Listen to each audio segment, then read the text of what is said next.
الأنبياء والمرسلين وعلى آله وصحبه أجمعين. سبحانك لا علم لنا إلا ما علمتنا إنك أنت العليم الحكيم. رب اشرح لي صدري ويسر لي أمري واحلل عقدة من لساني يفقه قولي. ولا حول ولا قوة إلا بالله العلي العظيم. أما بعد. Satu masa ada orang yang duduk dalam hutang, lalu Nabi SAW ajak doa supaya bila banyak baca doa tu mudah-mudahan rezeki murah. Lepas tu hutang hilang, walaupun hutang itu sebesar gunung. Dan doa itu kalau kita mengaji dalam kitab fiqh, dalam bab sembahyang Jumaat disuruh baca 4 kali lepas sembahyang Jumaat. Ada tu imam baca, ada tu makmum baca, ada dua-dua tak baca. Kalian saya pun tak baca. Cuma doa itu bagus kalau kita baca. Doa itu berbunyi, Allahumma ya Ghaniyyu ya Hamid ya Mubdi'u ya Mu'id ya Rahimu ya Wadud, aghnina bihalalika an haramik wa bita'atika an ma'siyatik wa bifadlika amman siwak. Panjang tu doa dia. Walaupun fokus utama dia kerana rezeki murah supaya hutang keliling pinggang boleh bayar, tetapi yang hujung tu ada perkataan minta kelebihan yang saya baca dalam khutbah tadi. Allahumma ya Allah ya Tuhanku, ya Ghaniyyu ya Hamid, wahai Tuhan yang maha kaya lagi maha terpuji. Ya Mubdi'u ya Mu'id, wahai Tuhan yang maha memulakan dan maha memulakan ciptaan manusia dan mengulangkan ciptaan manusia kali yang kedua. Ya Rahimu ya Wadud, wahai Allah yang maha pengasih lagi maha penyayang. Aghnina bihalalika an haramik, perkayakan kami, percukupkan kami dengan yang halal daripada engkau, jangan sampai kami terlibat dengan yang haram walau sedikit pun. Bagi kat kami rezeki yang halal. Kalau hutang orang tak bayar, sengaja tak bayar, duduk dalam haram. Kalau nak bayar tak mampu tak apa, sengaja tak mau bayar. Bagi kami dapat duit, bayar balik hutang orang. Bagi kami dapat yang halal. Halal tu bukan dekat duit, bukan dekat rezeki, segala-gala yang halal. Kadang kita main semayang bagus lah, kasut tak halal. Sebab curi di tangga masjid, balas kasut tu imam. Oh, semayang bagus, jemaah main, kasut tak halal, kasut haram. Sebab kasut curi. Kasut yang kita pakai halal, pakaian yang kita pakai halal, anak bini yang kita dapat syarah halal, rumah yang kita duduk beli dengan duit yang halal, bukan pinjaman riba. Kereta yang kita naik beli dengan duit dan yang halal. Kita minta Allah bagi kepada kita yang halal. An haramika, jangan terlibat dengan yang haram walau sedikit. Doa yang kedua, wa bi ta'atika an ma'siyatik, perkayakan kami, percukupkan kami dengan ketaatan kepada engkau, jangan bagi kami terlibat dengan maksiat. Kontrol kami bagi jadi orang yang sentiasa taat siang dan malam, zahir dan batin, di setiap masa dan tempat. Jangan kami terlibat dengan dosa maksiat, sama ada maksiat yang zahir, mata, telinga, tangan, kaki dan sebagainya, atau maksiat yang batin, ujub, riya, sum'ah dan sebagainya. Jangan kena maksiat zahir, jangan kena maksiat batin. Yang ketiga, wa bi fadlika amman siwaka, kurniakan kami, perkayakan kami, percukupkan kami dengan mendapat limpah kurnia, kelebihan, kemuliaan daripada engkau, anugerah istimewa daripada engkau, sehingga kami tidak berhajat kepada sesiapa selain engkau. Jangan kami jadi orang yang berhajat, bergantung kepada makhluk dengan dalam hati kami. Jangan kami bergantung kepada manusia, wa ampusana wa ampusini. Jadi kami hanya orang yang mendapat fadl, kelebihan daripada engkau, sehingga kami tak berhajat, tak bergantung kepada makhluk selain engkau. Doa itu bagus kita baca kerana 3 perkara itu semua kita perlukan. Kita perlukan rezeki yang halal, kita perlukan saat dan waktu yang diisi dengan ketaatan. Kita perlukan kelebihan daripada Allah Subhanahu wa taala supaya kita duduk dalam keadaan tenang, tak berhajat kepada makhluk. Orang yang duduk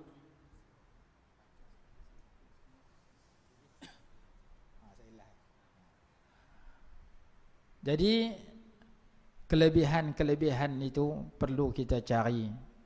Alim ulama yang hidup atas muka bumi, yang masih hidup, kita cari, kita dampingi mereka. Tang mana kita pi, kita cari alim ulama. Allah bagi peluang kita pi Mekah Madinah buat haji umrah, ada ulama di sana masih hidup. Allah bagi peluang kita pi Thailand, ada ulama di Fatani. Allah bagi peluang kita pi Indonesia, ada ulama di sana.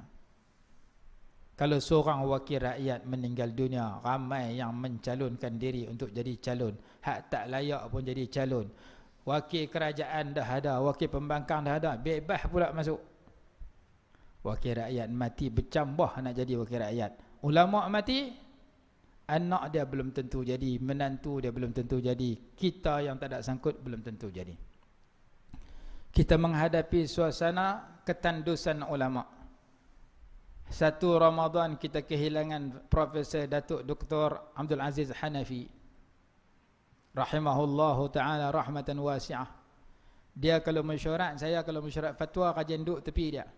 Saya mula masuk 4-5 tahun lepas, Datuk Mufti duduk tengah, Datuk Syekh Majid duduk sebelah, Datuk Aziz duduk sebelah, saya duduk sebelah Datuk Aziz, kiri saya Datuk Hamid Tahir.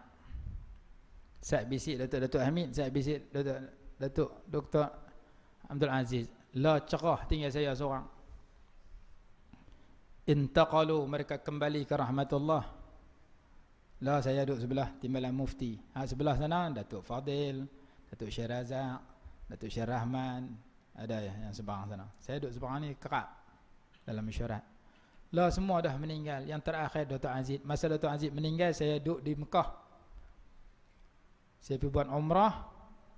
Lepas umrah saya semayang dalam mayang gaib kat dia depan Kaabah. 2 hari saya duduk di Mekah umrah, buat Ramadan, puasa 2 hari di Mekah, 4 hari di Madinah. Seminggu sebelum tu bulan Sya'ban.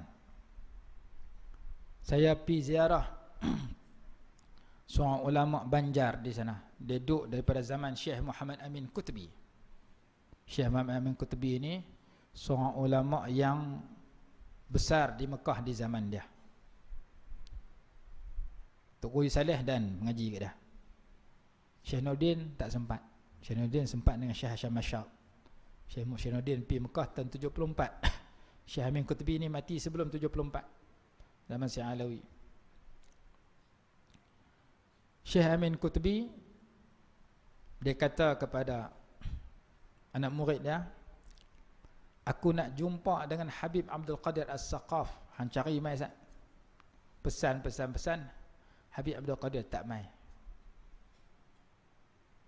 Lama baru mai. Bila mai dia teguk.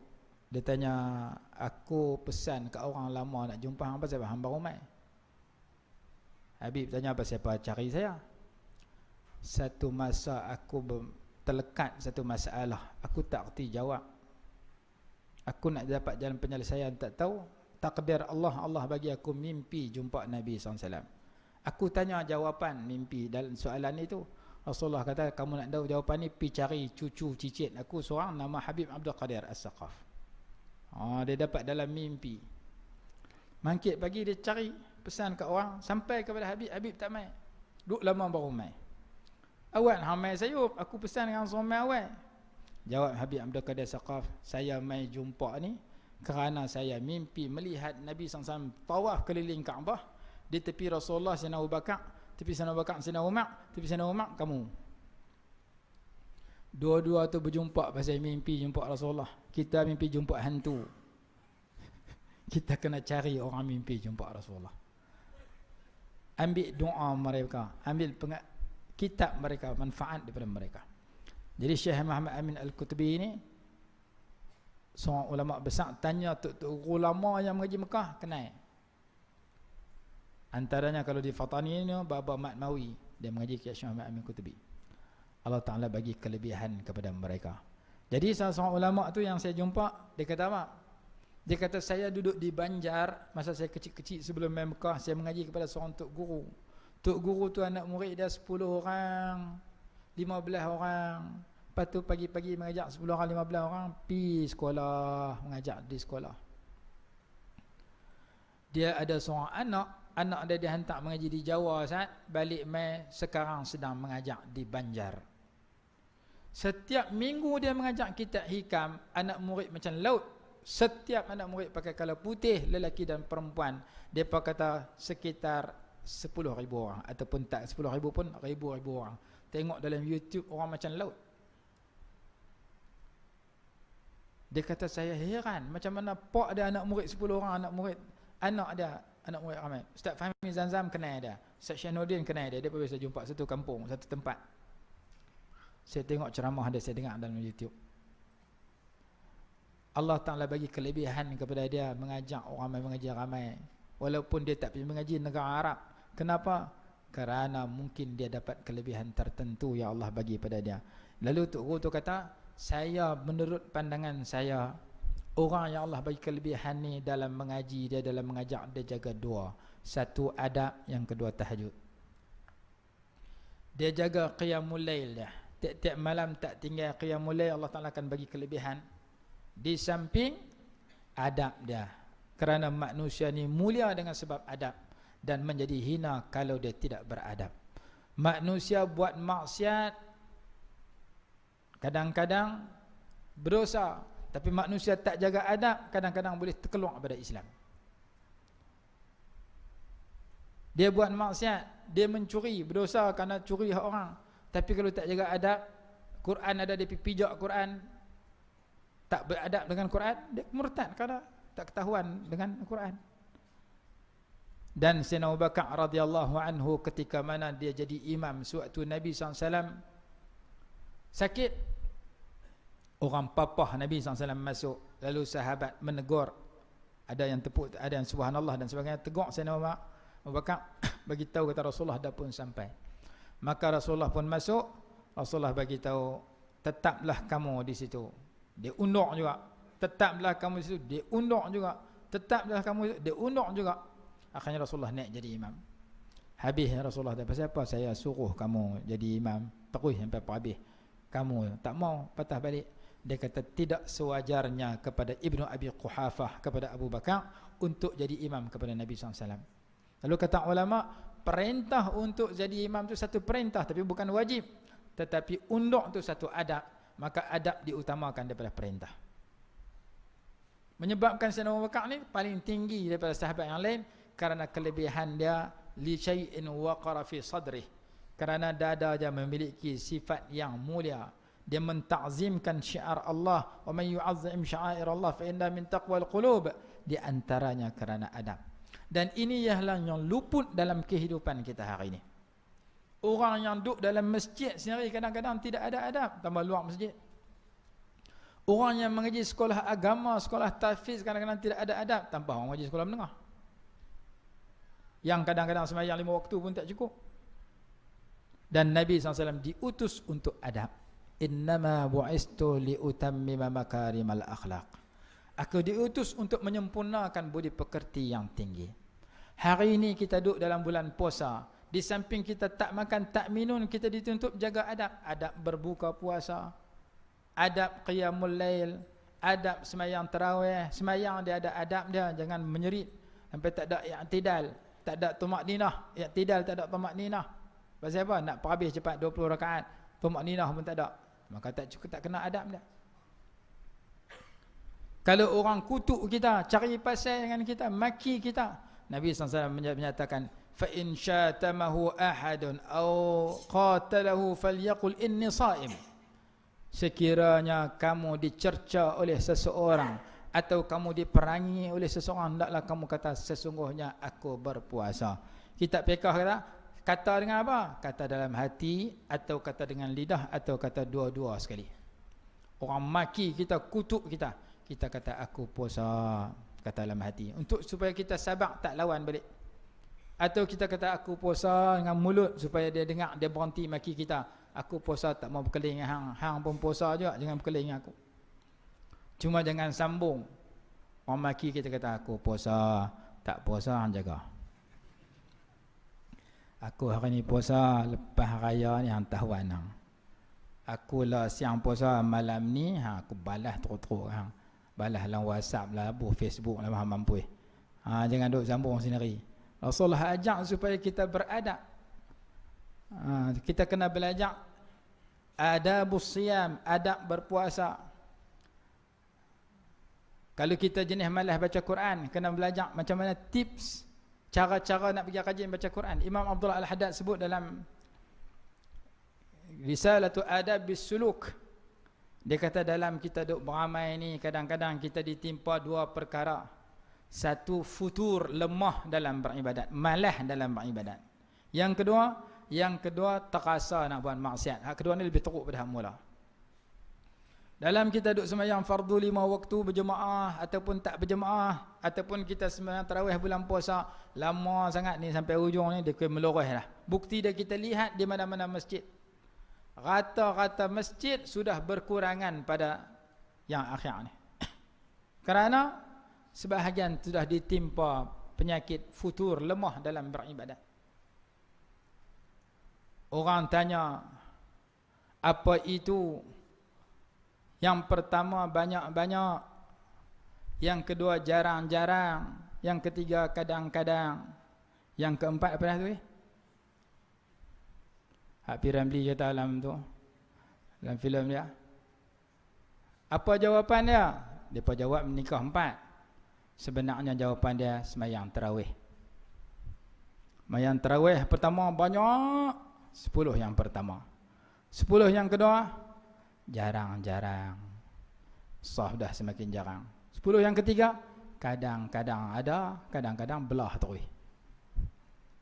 Ni kita hadapi sekarang.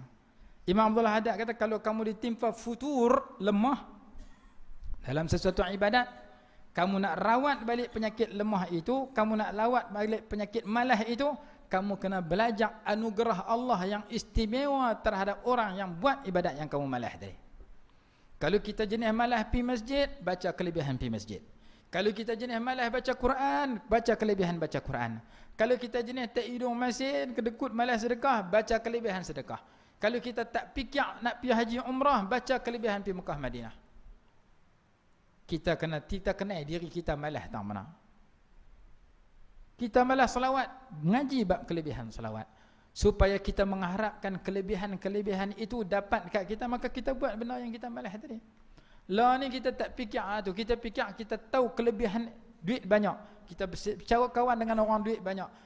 Sembang dengan ahli projek, duduk kedai kopi, makan kopi secawan, sembang 2-3 jam buat projek. Akhirnya minda kita, usaha kita siang malam untuk projek. Kenapa? Kerana kita dapat motivasi daripada geng kita yang sama-sama pakar dalam projek.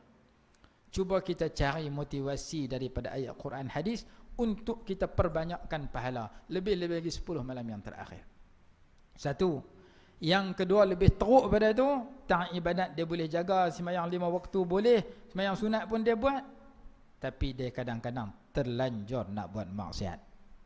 Sama ada maksiat itu maksiat zahir, mata dia nak tengok yang haram. Pergi beli kuih di pekan pasar Ramadan, tengok kuih 5 minit, tengok tuan kuih 15 minit. Dia nak buat benda haram, telinga dia nak dengar yang haram, mulut dia nak bercakap yang haram, kaki dia nak melangkah tempat yang haram, ataupun maksiat dalaman. Maka yang ni kena merawat dengan satu ubat, nama dia al-khauf, takut. Yang malas buat ibadat tadi merawat dengan satu ubat, nama dia ar-raja, harapan. Mengharapkan anugerah istimewa terhadap ibadat-ibadat yang kita malas tu kita dapat. Yang ni kena rawat dengan satu penyakit, nama dia takut. Takut kepada azab malapetaka Allah, kepada orang yang duduk dalam maksiat yang tidak bertaubat, di mana malapetaka itu boleh dibalas keburukannya oleh Allah bila-bila masa, sebelum mati, masa hidup dah kena. orang yang terima rasuah ketika dia bekerja, orang yang tak berkeluar zakat ketika dia hidup, Allah boleh tarik duit dia yang disimpan, duit zakat yang dia tak berkeluar. Allah boleh tarik duit rasuah yang dia terima melalui pelbagai musibah. Jahannam kereta, pomen telan kereta, duit-duit rasuah dia. Anak mengaji tak pandai, cikgu telan. Tubuh badan dia sakit, doktor telan. Allah boleh habaq malaikat, boh dia ada penyakit, biar dia kena penyakit teruk, duit rasuah dia balas banyak-banyak tu bagi kering habis dengan dia berubat duit penyakit itu. Allah boleh tarik duit kita bila-bila masa. Bagi rumah terbakar, bagi orang main pukau dia, ambil duit dia habis di ATM dia. Semua Allah Ta'ala boleh hantar buat, kerana Allah Maha berkuasa atas segala sesuatu. Fa akhadhahu Allahu nakala al-akhirati wal ula. Firaun yang menentang Allah dan Nabi Musa, Allah siksa dunia akhirat. Dunia dia mati hina dalam laut, akhirat dia disiksa. Jadi jangan sampai kita berasa benda haram ni tak ada siapa tahu. Aku rasa lega dapat benda ni walaupun haram. Allah Ta'ala sedang memerhati dan melihat, dan Allah Ta'ala boleh balas bila-bila masa. Kita nak kawai diri kita jangan sampai terlibat dengan sesuatu yang haram, sama ada zahir ataupun batin. Perlu kepada khauf, rasa takut, dan ini benda yang penting yang kita kena cari, kerana takut itu mengundang keridaan Allah. Radhiyallahu anhum wa radu anhu, dzalika liman khashiya rabbahu. Allah redha kepada orang yang takut kepada dia. Jadi takut kepada hantu kita lari, takut kepada harimau kita lari kepada harimau, takut kepada Allah kita mendekatkan diri padanya. Hari ini ada orang takut daripada tazkirah. Ustaz bangkit duduk atas kerusi nak bagi tazkirah, brum dia belah. Bukan masjid ni, masjid lain. Saya 1-2 malam depa jemput dia bagi tazkirah di Sungai Petani. Ada masjid, oleh kerana Datuk Mufti bagi arahan suruh semayang 20, depa semayang 20, tazkirah 15 minit. Buh tak mana? 4 rakaat tarawih, buh tazkirah. 4 rakaat baru semayang tarawih, dia belah terus pasal ada ustaz nak bagi tazkirah. Quran kata ada orang yang lari daripada tazkirah, farrat min qaswarah, macam mana larinya dia daripada singa. Kita berjalan tepi hutan, tak tahu dengar singa mai. Lari tak cukup tanah, anak bini lupa lah. Bini pun tinggal, anak pun tinggal. Pasal apa? Singa mai kat aku, tunggu qalu terus. Kita jumpa singa, kita lari menyerit.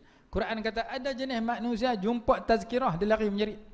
Sampai seorang ustaz di Sungai Petani tu mangkit-mangkit duduk tengok orang pekat belah, dia pegang mikrofon, dia kata hampa jangan keluar, siapa keluar aku sumpah jadi katak. Dia belah aku tu kak. Dia melawak, dia geram daripada belah masa tazkirah.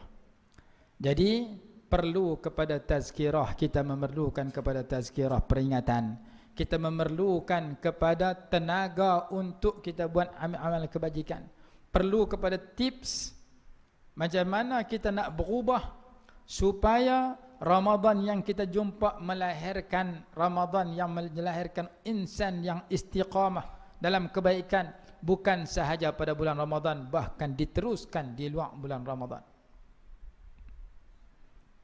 Ada orang dia tanya, kemarin saya ceramah dari radio di Polis kemarin, dia tanya macam mana tips nak bagi cinta Rasulullah, nak ikut Rasulullah. Saya pun cerita ada ilmu, 5 ilmu yang saya biasa dengar.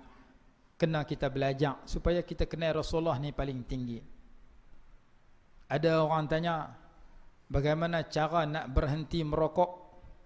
Kuan tu jawab, cara nak berhenti merokok, pertama sekali pakai baju tracksuit, pakai seluar tracksuit, bubuh kasut, lepas tu jogging tengah pekan, tengah taman. Sampai tengah taman penat, berhenti, keluar rokok, cucuh, isap. Orang tanya buat apa ni? Saya sedang berhenti merokok. Lok-lak punya kerja. Orang tanya betul, dia bagi layak buruk. Jadi kita sekarang ni perlukan tips, perlukan formula bagaimana kita nak jadi orang yang keluar daripada Ramadan, kita keluar dan sedang menuju Ramadan, dan keluar dari Ramadan kita mendapat hujung ayat yang Allah firman la'allakum tattaqun. Kalau betul kamu puasa, Quran kata kamu mesti jadi orang yang la'allakum tattaqun. Kamu orang bertakwa. Puasa mengajak kita sedemikian. Seorang suami yang berpuasa, ketika dia lapar dan dahaga, dia boleh keluar daripada rumah, bini dia tak nampak, dia boleh telan nasi di luar rumah. Dia boleh masuk kedai nasi kandang. Dia boleh masuk kedai Cina melalui pintu belakang. Bahkan dia boleh masuk dalam bilik ayak, dia boleh hirup ayak paip. Dia boleh makan kenyang, balik dia tidur tergulin. Bini dia kata awak, oh letih puasa ni. Teruk sungguh, padahal kenyang tak kira lah. Seorang pelajar, dia boleh tipu cikgu dia di sekolah. Dia boleh makan minum, cikgu tanya puasa, puasa. Sebab bila kita sedang berpuasa, kita rasa lapar dahaga, kita boleh minum seorang-seorang. Tapi apa guna aku tipu orang, sedangkan Allah Ta'ala nampak benda aku buat. Aku boleh minum ayak paip dalam bilik ayak sampai kenyang, keluar orang tanya puasa, aku boleh mohon, tapi aku tak boleh mohon Allah Ta'ala, kerana Allah memerhatikan aku. Aku puasa kerana orang ke kerana Allah? Kalau kerana Allah, orang nampak ke tak nampak, aku mesti tak boleh makan minum. Kalau aku makan, batal puasa aku. Maka puasa mengajak bagaimana kita jujur dengan Allah sebelum jujur dengan makhluk. Puasa mengajak kepada kita bagaimana kita nak muraqabatullah, kita nak merasa Allah perhati kita walaupun makhluk tak perhati. Kalau akhlak itu boleh dikekalkan di luar Ramadan, hak siang Ramadan tak makan minum walaupun duduk seorang-seorang, maka ketika kita nak buat aktiviti yang lain, kita nak bercakap, kita nak melihat, kita nak menonton, kita nak buat apa saja, kita berasa Allah perhati kita walaupun orang tak perhati, mesti kita jadi orang betul. Yang jadi masalah, dia rasa orang perhati saja dia jadi elok. Orang tak perhati ikut suka. Orang perhati dia semayang baca surah okey. Masa dia semayang orang tak perhati, tak ada. Masa orang perhati makan tangan kanan, masa orang tak perhati kiri kanan dia makan. Kita tanya diri kita masa nak masuk tandas. Masuk tandas ni mana ada orang perhati? Kalau orang perhati pun kita tak bagi. Hang tengok talak boleh, aku masuk jamban pun hang tengok. Kita duduk di rumah kita nak masuk tandas, bini kita pun tak mau tengok. Tak ada siapa perhati. Ketika itu kita tanya diri kita, aku nak masuk dengan dapat pahala ke? Aku nak masuk tak dapat apa? Pintu tandas kita buka, kita masuk kaki kiri pun dulu pun lepas masuk, masuk kaki kanan dulu pun lepas masuk, masuk kok depan pun boleh masuk, unduk kok belakang pun boleh masuk, tungguin buyung pun masuk. Tak ada siapa kacau, tak ada siapa marah, tak ada siapa puji. Tetapi bila kita duduk depan pintu tandas, oleh kerana kekasih aku Nabi SAW ajak ke aku, tinggal ke aku, bila aku nak masuk tandas, paling baik masuk kaki kiri, paling baik masa keluar tandas keluar kaki kanan, paling baik lagi baca doa, doa nak masuk, paling baik lagi lepas keluar baca doa. Maka aku buat kerana Allah dan Rasul akan bertambah cinta kepada aku, kerana aku ikut sunnah dia walaupun benda ni tak wajib. Kerana kekasih aku suka aku buat benda ni. Ketika itu kita melatih diri kita di tempat yang tak ada siapa tengok, tak ada siapa mau tengok, tiba-tiba kita boleh dapat pahala dengan ikut sunnah Nabi SAW. Termasuk aktiviti yang lain. Ada orang berasa nak buang ayak besar, dia meruah tengah jalan gitu. Tandas apa tandas? Dia kata aku tak kenal tandas. Yang aku kenal titi. Rumah tepi parit gila. Nak terberak pergi tengok atas titi. Ada orang jenis tanggung cangkui tepi produk pisang. Ada orang dia buh tepi jalan raya. Semua tu diajak dalam syarak. Syarak ajak apabila kamu nak qada hajat, naklah kamu cari tempat yang tertutup. Kalau tak ada, falyabta'id 'anil nas, jauhi daripada manusia, tempat lalu lalang dan sebagainya.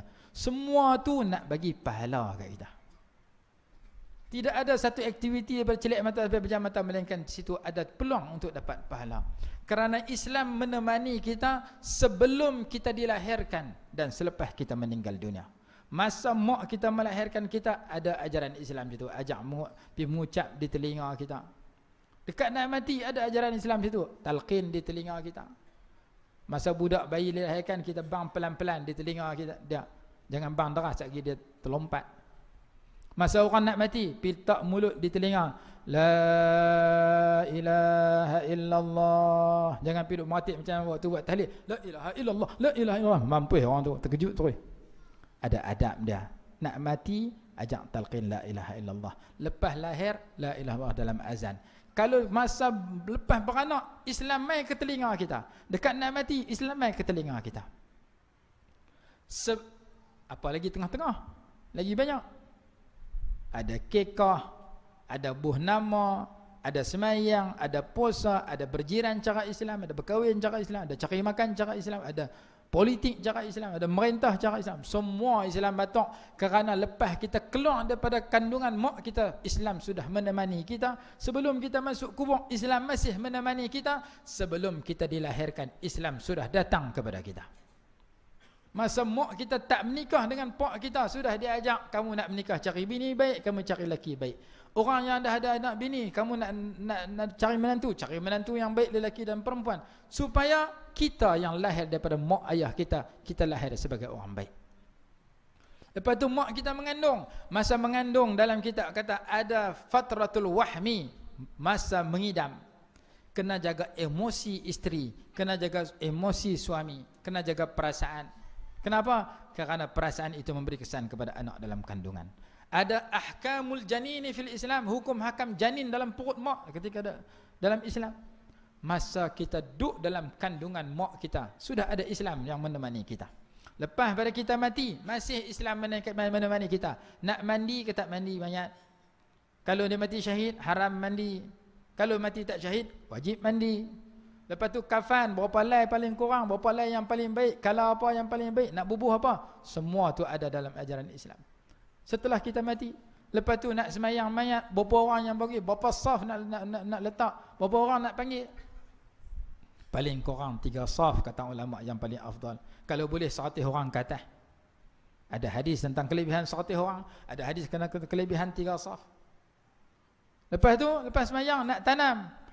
Masa semayang pula nak tak kepala kanan ke kepala kiri, tu imam nak duduk tengah ke duduk kiri kanan, ada diajak.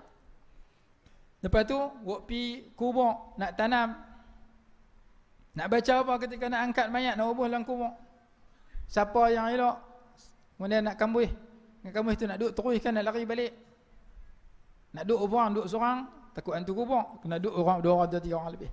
Sampai masuk kubur, Islam masih menemani kita. Lepas buh dalam kubur, balik rumah pula fikir nak buat tahlil tak buat tahlil, fikir pula nak laksanakan wasiat yang dia pesan ataupun tidak, fikir pula nak bagi pusaka, fikir pula hutang dia hutang siapa belum bayar, fikir pula zakat dulu dia keluar ke tak, haji umrah dia pergi buat ke tak. Semua tu masih menemani kita walaupun kita sudah dikuburkan. Dan bila kita telah dikuburkan, apa lagi amalan yang boleh kita hantar kepada si mati? Antaranya waqaf dan sebagainya, dan yang disebutkan oleh ulama.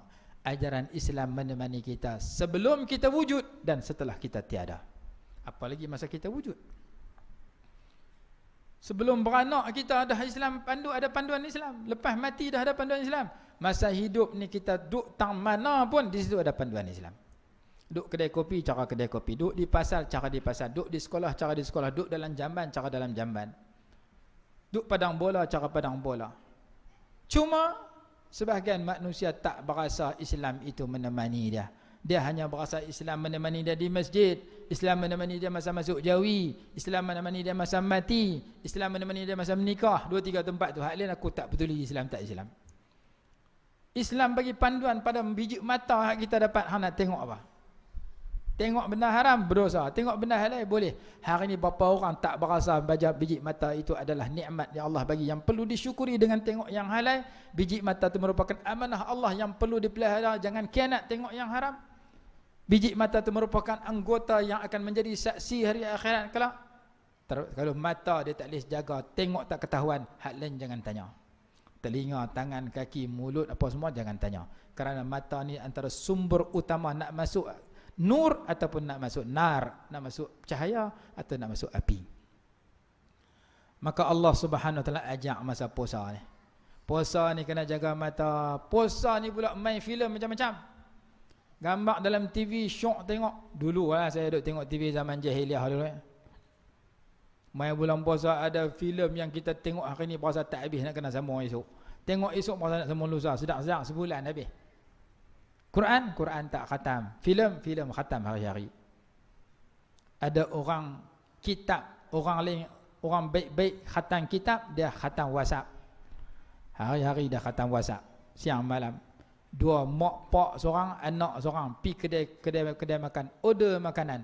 Makanan lambat sampai duk goreng lagi. 3 orang tunduk khusyuk wa tawaduk. Dia buat apa? Facebook. Laki bini duduk tu. Makanan mai tak sedap 3 orang. Pasal apa? WhatsApp itu merupakan zikir kita hari ini. Tasbih aku tak pernah pegang lama mana lah. Handphone duk kiri kanan. Ada yang 2, ada yang 1. Sampai dia kata seorang tu imam tu buh handphone dalam pakit dah.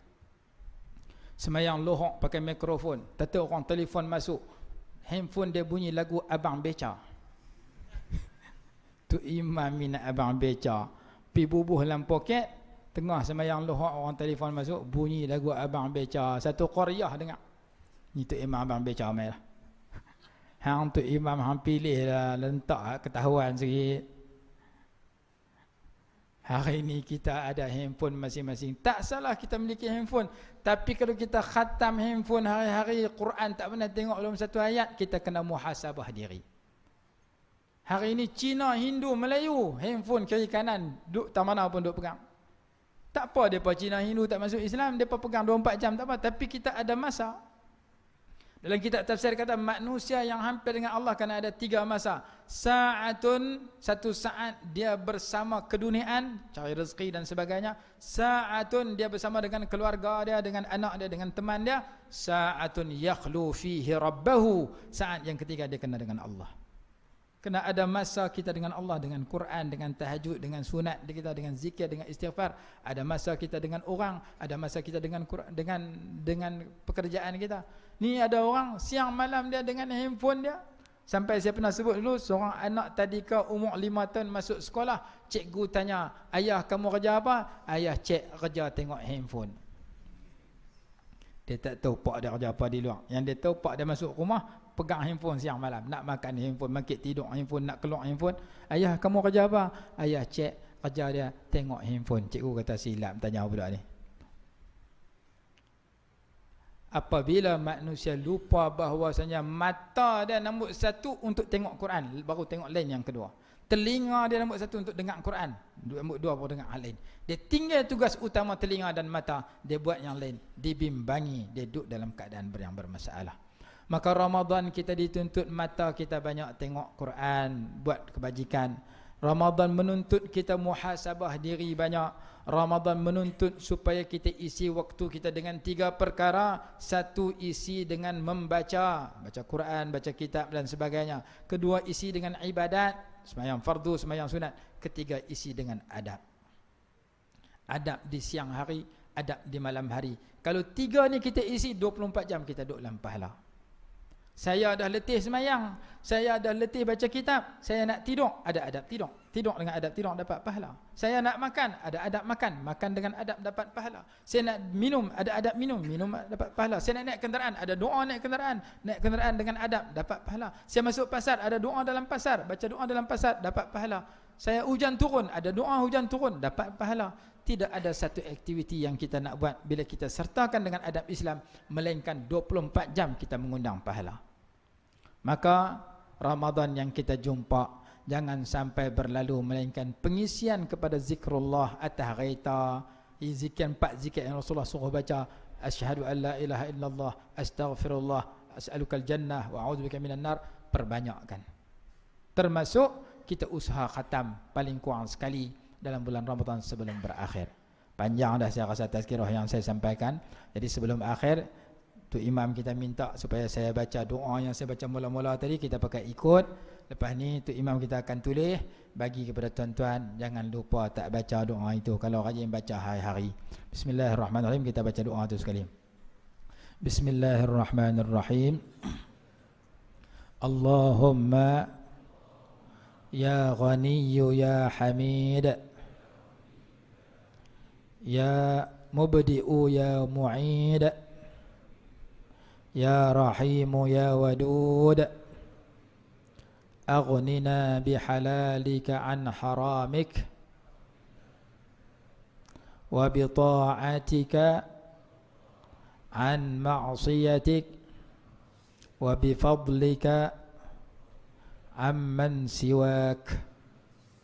Jadi doa tu saya terima daripada guru saya masa mengaji dulu. Jadi saya ijazahkan kepada seluruh yang hadir. Boleh kita pakai amai dan kita sampaikan kepada siapa yang kita nak sampaikan, sama ada anak bini kita dan sesiapa sahaja. Mudah-mudahan ia menjadi amalan yang berterusan dan Allah makbul hajat kita yang terbaik. Yang baik datang daripada Allah Subhanahu wa taala, yang salah dan silap daripada kelemahan diri saya sendiri, saya mohon ampun dan maaf sekiranya ada ucapan yang menyinggung perasaan mana-mana pendengar. Aqulu qawli hadza wa astaghfirullahal azim li wa lakum. Wassalamualaikum warahmatullahi wabarakatuh.